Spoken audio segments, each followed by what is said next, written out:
എലി പ്രാർത്ഥിച്ചുകൊണ്ടിരിക്കുന്നു ദൈവത്തിന്റെ അടുത്ത്. അപ്പൊ തൊട്ടടുത്തൊരു പൂച്ച ഇരിക്കണ്ടായിരുന്നു. ഇവൻ എന്തുട്ടായി പ്രാർത്ഥിക്കണേന്നുള്ള മട്ടില്.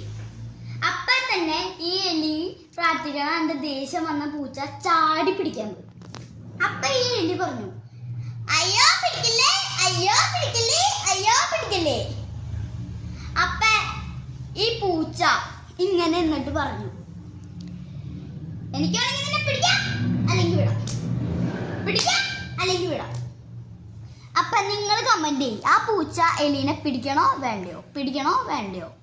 പൂച്ച പിടിക്കണോന്നുള്ളൊരു ലൈക്കും കമന്റും ഷെയറും ചെയ്യാം. പൂച്ച പിടിക്കണ്ടെന്നുള്ളൊരു ചാനൽ അടിച്ചു കയറി അങ്ങ് സബ്സ്ക്രൈബ് ചെയ്തേക്കാം.